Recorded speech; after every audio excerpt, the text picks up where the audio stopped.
திம்மாப்பூர் கிராமத்துல டீ கடை போட்டு வாழ்ந்துகிட்டு இருந்த அஞ்சையா லட்சம்மா தம்பதிக்கு கல்யாண வயசுல இருக்க கருப்பு நிறத்துல இருக்க சந்திரிகான்னு ஒரு பொண்ணும் வெள்ளை நிறத்துல இருக்க ஹரிதான்னு ஒரு பொண்ணும் இருந்தாங்க.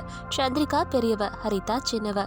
லட்சம்மாக்கு என்னவோ சந்திரிகாவை பிடிக்கவே பிடிக்காது. வீட்டு வேலை எல்லாத்தையும் சந்திரிகாவை தான் வாங்குவாங்க. அவங்களுக்கு ஹரிதாவை தான் ரொம்ப பிடிக்கும். ஆனா அஞ்சையாக்கு பெரிய பொண்ணை தான் ரொம்ப பிடிக்கும். எப்பயும் வெளியே கிளம்புறதுக்கு முன்னாடி சந்திரிகாவை எதிர்க்க வர சொல்வாரு. சந்திரிகாவும் சிரிச்சுக்கிட்டே வருவா. ஆனா லட்சம்மா அவங்க சின்ன பொண்ணு ஹரிதாவை தான் எதிர்க்க வர சொல்வாங்க. ஹரிதாவும் சிரிச்சுக்கிட்டே வருவா. அஞ்சையாவும் லட்சம்மாவும் கஷ்டப்பட்டு டீ கடை வச்சு பொழைச்சிக்கிட்டு இருந்தாங்க. அதில் கஷ்டப்பட்டு உழைச்சாங்க, நல்ல லாபமும் வந்தது. அந்த லாபம் எல்லாத்தையும் அஞ்சையா கொண்டு வந்து சந்திரிகாவுக்கு தான் கொடுப்பாரு. அப்போ சந்திரிகா, அப்பா எத்தனை தடவைப்பா சொல்கிறது, இப்படி எல்லா லாபத்தையும் கொண்டு வந்து என்கிட்ட கொடுக்காதீங்கன்னுட்டு. இதை அம்மாவும் தங்கச்சியும் பார்த்தாங்கன்னா என்ன தான் திட்டுறாங்க தெரியுமா? அது திட்டுறதுல பாதி வார்த்தை கருப்பா இருக்கன்னு சொல்லி சொல்லி காட்டுறாங்க. இதெல்லாம் எனக்கு தேவையாப்பா? அவங்க கிட்டே இதெல்லாம் கொடுக்க வேண்டியதானப்பா, என்கிட்ட ஏன்பா கொடுக்குறீங்க? கவலைப்படாதம்மா, கருப்பா இருக்கோன்னு கவலைப்படாத. ஆனா நீ கலையா இருக்க. நீ கருப்பா இருந்தாலும் வெள்ளையா இருந்தாலும் என்னோட பொண்ணுமா. நீ பாரு, போற இடத்துல நல்ல அதிர்ஷ்டசாலியா இருக்க போற. உன் குடும்பம் உன்ன நல்லா பாத்துக்கும் பாரு. அப்ப நீ என்ன நினைப்ப? அதெல்லாம் இருக்கட்டும்ப்பா, ஆனா இப்ப காசு வேண்டாம். வேண்டான்னு மட்டும் சொல்லாதம்மா. இந்த காசை வாங்கிக்கோ, கல்யாணமும் பண்ணிக்கோ. இதுதான் அப்பாக்கு சந்தோஷம் அப்படின்னு அவங்க பேசிக்கிட்டு இருக்கும்போது லட்சம்மாவும் ஹரிதாவும் அங்க வந்தாங்க. ஏன்பா, அக்கானா உங்களுக்கு வசதி, நானா அப்படி இல்லையாப்பா? அக்கா மாதிரி தானே நானும் பிறந்திருக்கேன். 2 பேருக்கும் நீங்க தானே உயிர் கொடுத்தீங்க. அப்படியே இந்த பாகுபாடு? ஹரிதா, வீட்டுல நானா முதல்ல பாகுபாடு பார்க்க ஆரம்பிச்சேன் அப்படின்னு அஞ்சையா கேட்டதோ ஹரிதா எதுவும் பேசாம அமைதியா இருந்தா. அப்ப அவரு, உங்க அம்மா மட்டும் என்ன, உங்க அக்கா ஒரு மாதிரி உன்ன ஒரு மாதிரி தானே பாகுபாடோட பாக்குறா. உங்க அம்மா பண்ணா கரெக்ட், அப்பா பண்ணா தப்பா? உங்க அம்மாவையும் இதே கேள்வி நீ கேட்டிருக்கலாமே. ஏமா என்ன மட்டும் கேக்குற வந்து அப்படின்னு அஞ்சையா சொன்னதோ அதுக்கு லட்சமா அவங்க எல்லார்கிட்டயும், என்ன நான் தப்பு பண்ண மாதிரி ஏதோ சொல்றீங்க? தப்பா அவ பிறந்துட்டா, கலர் கம்மியா கருப்பா பிறந்துட்டா. அதனாலே எனக்கு அவளை பிடிக்காது. அவளை பார்த்தாலே தரித்திரம் தான் தோணும். எனக்கு என் பொண்ணு வெள்ளையா இருக்கா, என் பொண்ணு ஹரிதாவை தான் பிடிக்கும். வார்த்தைய பார்த்து பேசு லட்சமா. சந்திரிகா பிறந்ததுக்கு அப்புறம் நமக்கு அதிர்ஷ்டம் வந்ததா இல்ல எல்லாமே போச்சா? நிறைய தானே வந்தது, அத பார்த்து பேசு. அதிர்ஷ்டம் இருந்தது தாங்க. நம்ம கூலி வேலை செஞ்சுட்டு இருந்தோம். சந்திரிகா பிறந்தோன்னா டீ கடை வச்சோம். ஆனா தரித்திரம் என்னைக்கும் தரித்திரம் தான், கருப்பு என்னைக்கும் கருப்பு தான். அதை மாத்த முடியாது, நீங்க புரிஞ்சுக்கோங்க. அப்படி லட்சமா சொல்றத கேட்டு சந்திரிகா ரொம்பவும் வருத்தப்பட்டா. கண்ணீரோட அவங்க கிட்ட இப்படி சொன்னா, அம்மா நான் உங்ககிட்ட ஒண்ணு கேட்கவா? கேளு, நீ என்ன கேட்க போறன்னு எனக்கே தெரியும். அம்மா, நான் கருப்பா பிறந்துட்டேன்னுட்டு உங்களுக்கு தெரியும்ல. அப்பவே ஏதாவது கிணத்துல போட்டு என்ன கொண்டு இருக்கலாமேம்மா. ஏம்மா என்னை வீட்டுக்கு கொண்டு வந்து வளர்த்து விட்டுருக்கீங்க. இப்போ நான் பெரிய பொண்ணாயிட்டேன், ஆனாலும் என்னை குத்தி காட்டுறீங்களேம்மா. அப்பவே என்னை கொண்டு இருக்கலாம்ல. சொல்லு லட்சமா, உன் பெரிய பொண்ணு கேக்குறால, அவ கேட்டதுக்கு பதில் சொல்லு. நீ இப்படி பாகுபாடு பாக்குறத உன்னோட மட்டும் நிப்பாட்டல, சின்ன பொண்ணு ஹரிதாக்கும் சொல்லி கொடுத்துட்டு இருக்க. ஹரிதாவாது சந்திரிகாவ சொந்த அம்மா மாதிரி அக்கா மாதிரி பாப்பான்னு நினைச்சா அவளும் வெளியே கூட்டிட்டு போய் இவளை அசிங்கப்படுத்துறா. இதெல்லாம் தப்பு அப்படின்னுட்டு அவர் சொன்னாரு. அதை நினைச்சு அவங்க ஒன்றும் கவலைப்படல. ஆனா சந்திரிகா மட்டும் அவங்க என்னெல்லாம் இவளை கொடுமைப்படுத்தினாங்கன்னு நினைச்சு அழுதுகிட்டு இருந்தா. மத்தியானம் ஆச்சு.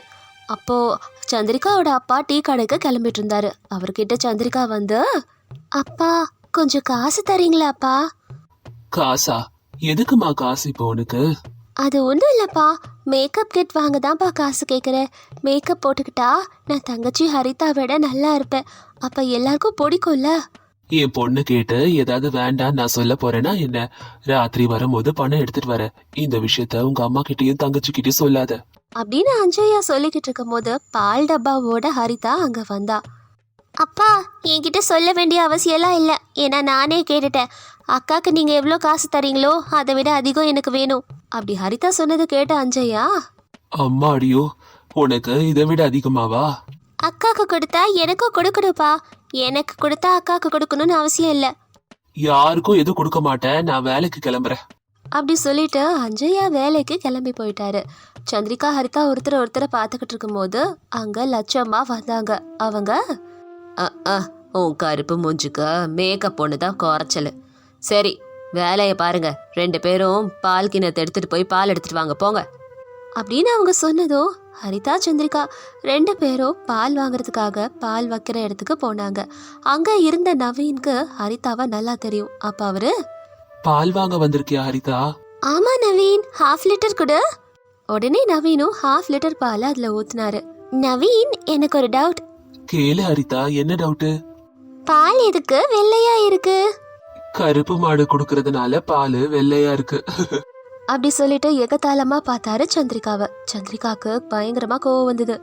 என் அக்கா கருப்பா தானே இருக்கா, இந்த பால்ல குளிச்சா? ஹரிதா, இப்படி பேசாத, எனக்கு நீ பேசுறது புரியுது. அட, பயங்கர உஷாரா தான் இருக்க. 1/2 லிட்டர் பாலால முகத்தை கழுவினாலும் சரி, 10 லிட்டர் பாலால நல்லா தேய்ச்சி குளிச்சாலும் சரி, உன் கருப்பு அக்கா ஒன்னும் வெள்ளையா மாற போறதில்ல. காலம் முழுக்க வாழ்நாள் முழுக்க அவ இதே கலரோட தான் இருக்கணும். அதுக்கப்புறம் எல்லார் மாதிரியும் ஒரு நாளைக்கு இறந்துதான் போகணும் அப்படின்னு சொன்னோன்னு ஹரிதா கெக்க பொக்கன்னு சிரிச்சா. சந்திரிகாக்கு ஒரு மாதிரியா இருந்தது. 2 பேரும் கேலி பண்ணி சிரிச்சதெல்லாம் போதும், ஹரிதா வீட்டுக்கு போலாமா அப்படின்னு சந்திரிகா கேட்டோன்னா ஹரிதா சிரிக்கிறத நிப்பாட்டினா. அப்பனா நவீன், நீ என்ன சொல்ல வரேன்னு புரியுது. என்னதான் நம்ம போட்டு தேய்ச்சி குளிச்சாலோ, மேக்கப் போட்டாலோ, ஹார்பிக் போட்டாலோ, ப்ளீச்சிங் பவுடர் போட்டாலோ கருப்பு தான். ஆமா, அதான் உனக்கே தெரியுதே, அப்புறம் ஏன் என்ன கேக்குற ஹரிதா அப்படின்னு நவீன் சொன்னோன்னா ஹரிதா கொஞ்சம் கோவமா அவன்கிட்ட, எனக்கெல்லாம் தெரியும், ஏதோ என் கருப்பு அக்காக்கு புரிய வைக்கதா. கேட்டியா கருப்பு அக்கா, காசு செலவு பண்ணி மேக்கப் போட்டா மட்டும் நீ ஏன் அழகுக்கு வரமாட்ட. யாரு உனக்கு இதெல்லாம் சொல்றது? சரி போ, வீட்டுக்கு போலாம் அப்படி சொல்லி சந்திரிகாவை கீழே தள்ளி விட்டா ஹரிதா. கீழே விழுந்த சந்திரிகாவுக்கு கையில அடிபட்டுச்சு. அதுக்கப்புறம் சிரிச்சுக்கிட்டே ஹரிதா வீட்டுக்கு போனா. சந்திரிகாவை பின்னாடி அழுதுகிட்டே வீட்டுக்கு போனா. நடந்ததை நினைச்சு அழுதுகிட்டே நடந்து போனா. வீட்டுக்கு போனதும் லட்சம்மா அவளை பார்த்தாங்க. அவங்க, ஏங்க, உங்க பெரிய பொண்ணு அழறா, இது பண்றா அது பண்றான்லாம் என்கிட்ட வந்து சொல்லாதீங்க. அவ எப்படி போனா எனக்கு என்ன, எப்படியோ கருப்பா இருக்கிறவருக்கு கல்யாணம் நடக்காது, ஆனா வெள்ளையா இருக்க என் பொண்ணுக்கு கல்யாணம் நடக்கணும்ல. ஹரிதாக்கு கல்யாணம் பண்ண வேண்டான்னு நான் சொல்லலையே. ஆமா, பெரிய பொண்ணுக்கு கல்யாணம் பண்ணாம சின்ன பொண்ணுக்கு கல்யாணம் பண்ணா நம்மளை சுத்தி இருக்கிறவங்கள நம்ம என்ன நினைப்பாங்கன்னு சொல்லுங்க. அதெல்லாம் உங்களுக்கு புரியாதே. முதல்ல ஏதாவது பண்ணி ஹரிதாக்கு கல்யாணம் பண்ற வழிய பாருங்க. அம்மா, நான் உங்களுக்கு இடைஞ்சலா இருப்பேன்னு நானே வீட்டை விட்டு போயிருப்பேம்மா. நீங்க ஏமா அப்பா கிட்ட போய் இதுக்காக சண்டை போடுறீங்க? நான் போயிடுறேம்மா, நான் போயிடுறேன் அப்படின்னு சந்திரிகா சொன்னோன்னா அஞ்சயாவோட மனசுக்கே கஷ்டமா இருந்தது. அம்மாடி சந்திரிகா, நான் சொல்றது கேளு. கவலைப்படாதீங்கப்பா, ஹரிதாக்கு கல்யாணம் ஆனதுக்கு அப்புறமா நான் கண்டிப்பா வந்து உங்களை பாக்குறேன் அப்படி சொல்லிட்டு அழுதுகிட்டே வீட்டை விட்டு போனா சந்திரிகா. நடந்து ஒரு அடர்ந்த காட்டுக்குள்ள போனா. அங்க கால் தடுக்கி கீழே விழுந்தா. ஒரு மரத்து கீழே இருந்தா. அப்ப சந்திரிகா முன்னாடி ஒரு தேவதை ஒருத்தவங்க வந்தாங்க. அவளோட நிலைமைய புரிஞ்சுக்கிட்டு ஒரு மேஜிக்கல் மேக்கப் பாக்ஸ சந்திரிகாக்கு கொடுத்தாங்க. சந்திரிகா, இத வச்சுக்கோ, கண்டிப்பா இத போட்டனா அழகா மாறுவ. அம்மா, இப்பவே நான் போட்டுக்கலாமா? இப்பவே போடலாம் சந்திரிகா நீனு அப்படி அந்த தேவதை கொடுத்த மேக்கப் பாக்ஸை வச்சு மேக்கப் போட்டோன்னா சந்திரிகா அழகா மாறினா. தேவதைக்கு நன்றிய சொல்லிட்டு அவங்க கொடுத்த மேக்கப் பாக்ஸை எடுத்துக்கிட்டு சந்திரிகா வீட்டுக்கு போனா. அவளை அடையாளம் கண்டுபிடிக்காம இருந்தாங்க ஹரிதாவும் அம்மாவும். ஆனா அப்பா மட்டும் சந்திரிகாவை அடையாளம் கண்டுபிடிச்சாரு. அம்மா சந்திரிகா, நீயா இது? எப்படி இவ்ளோ அழகா மாறின? அப்பா அப்படி கேட்டோன்னு சந்திரிகா அவ கையில இருந்த மேஜிக்கல் மேக்கப் கிட்ட காட்டுனா. எல்லாமே இந்த மேக்கப் கிட்டாலதான்ப்பா. சரிம்மா, உனக்கு ஒரு நல்ல பையனா பார்த்து கல்யாணம் பண்ணி வைக்கிறேன் அப்படின்னு அவ சொன்னோன்னே அதுக்கப்புறம் அந்த ராத்திரி எல்லாருமே தூங்க போயிட்டாங்க. ஆனா ஹரிதா யாருக்கும் தெரியாம நடு ராத்திரி எந்திரிச்சு வந்து அந்த மேஜிக்கல் மேக்கப் பாக்ஸ்ல இருக்க மேக்கப் எல்லாத்தையும் எடுத்து போட்டுக்கிட்டா. கண்ணாடி முன்னாடி அவ பார்க்கும்போது ஹரிதா கருப்பா மாறிட்டா. ஓன்னு அழுது புலம்ப ஆரம்பிச்சா ஹரிதா. அவ அழறத கேட்டு லட்சம்மாவும் அஞ்சையாவும் வந்தாங்க. சந்திரிகாவும் வந்தா. அவ இப்படி மேக்கப் போட்ட விஷயத்த எல்லார்கிட்டயும் சொன்னா. ஐயோ ஹரிதா, அது ஒரு மேஜிக்கல் மேக்கப் கிட். கருப்பா இருக்கிறவங்க வெள்ளையா மாறுவாங்க, வெள்ளையா இருக்கிறவங்க கருப்பா மாறிடுவாங்க. இனி நீ வெள்ளையாவே ஆக முடியாது. அதை கேள்விப்பட்டோன்னா ஹரிதா வருத்தப்பட்டா. கொஞ்ச நாள்லயே சந்திரிகாக்கு கல்யாணம் நடந்து மாமியார் வீட்டுக்கு போனா. கருப்பா இருக்க ஹரிதா மட்டும் அம்மாவோட அழுதுகிட்டு வீட்டுல இருந்தா. டிகிரி படிச்சுக்கிட்டு இருக்க சந்திரிகா ஹரிதா அக்கா தங்கச்சி காலேஜ்க்கு போய்கிட்டு இருக்கும் போது அதே சமயம் அவங்களோட அம்மா சுஜாதா அழுதுகிட்டே அவங்க நிலத்துக்கு போயிட்டு இருந்தாங்க. இத பார்த்த 2 பேரும் வருத்தப்பட்டாங்க. அம்மா, எதுக்குமா அழறீங்க? அம்மா சொல்லுங்கம்மா, என்னாச்சு? ஒன்னும் இல்லம்மா, நம்ம நிலத்துக்கிட்ட தலைவர் இருக்காருல்ல, அவங்க ஆட்கள் சண்டை போடுறாங்க அப்படின்னு அவங்க அம்மா சொன்ன அக்காவும் தங்கச்சியும் ஒருத்தரை பார்த்துக்கிட்டே இப்படி சொன்னாங்க. என்னம்மா சொல்றீங்க நீங்க? ஊர் தலைவரோட அப்பா சண்டை போட்டுக்கிட்டு இருக்காரா? எதுக்குமா சண்டை போடுறாங்க ரெண்டு பேரும்? என்ன ஆகுது? என்ன ஆச்சு ஏதாச்சுன்னா எனக்கு தெரியாது சந்திரிகா. யாரையாவது உதவிக்கு கூப்பிடலான்னுட்டு கூப்பிட்டு பார்த்தா ஐயோ ஊர் தலைவர் இருக்காரா, நாங்கள் வரவே மாட்டோம்னு தெரிச்சிட்டு ஓடுறாங்க. என்ன நடக்குதுன்னே புரியல. நான் உடனே போய் உங்கள் அப்பாவுக்கு என்ன ஆச்சுன்னு பார்க்கணுமா, நான் அங்கே கிளம்புறேன் அப்படி சொல்லிட்டு பதட்டமாகி ஓடி போனாங்க. அங்கே அவங்க அம்மா பின்னாடியே சந்திரிகா ஹரிதா கூட ஓடி போனாங்க. 3 பேரும் அவங்க நிலத்துக்கு போனாங்க. அங்கே பார்த்தா அந்த ஊர் தலைவரோட ஆளுங்க ராமையா பீமையா சந்திரிகா ஹரிதாவோட அப்பா சின்னையாவோட சண்டை போட்டுக்கிட்டு இருந்தாங்க. இவங்க 3 பேரும் அவங்கள தடுத்தாங்க.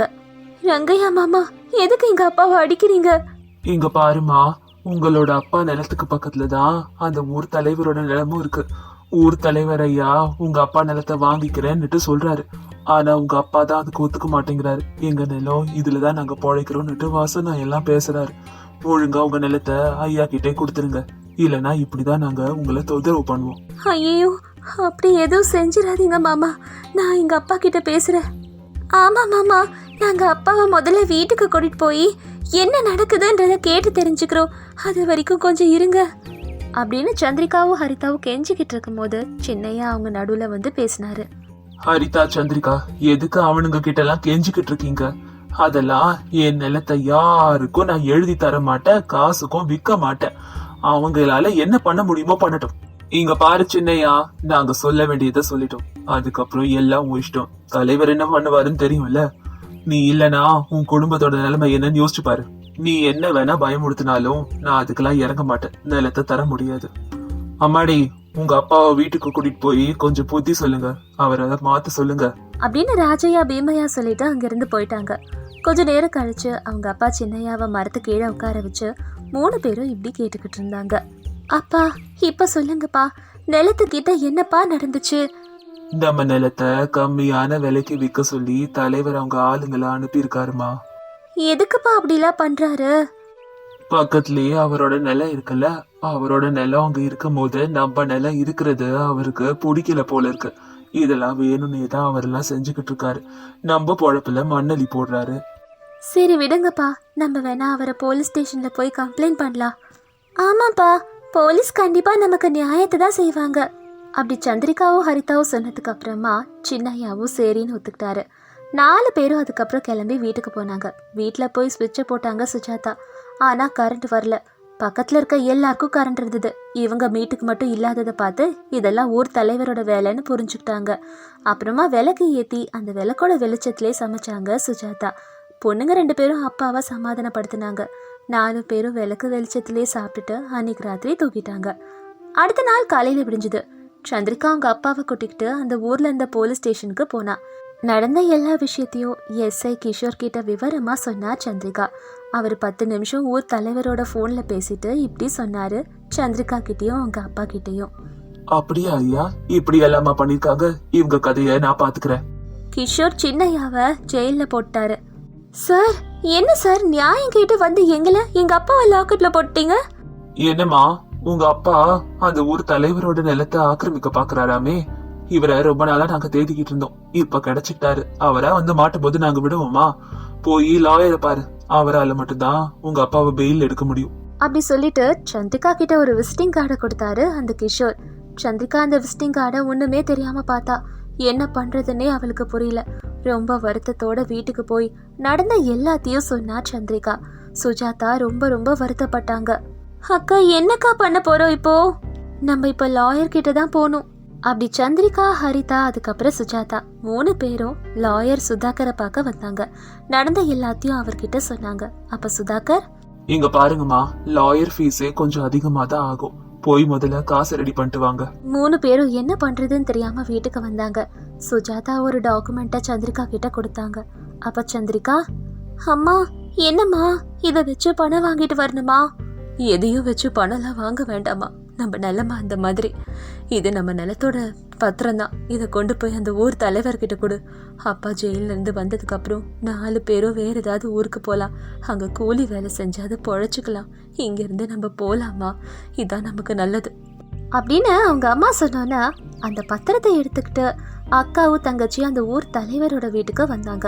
ஊர் தலைவர் சோமையா அந்த பத்திரத்தை பார்த்து, இத முன்னாடியே பண்ணிருந்தா இந்த அளவுக்கு விஷயம் நடந்திருக்காது.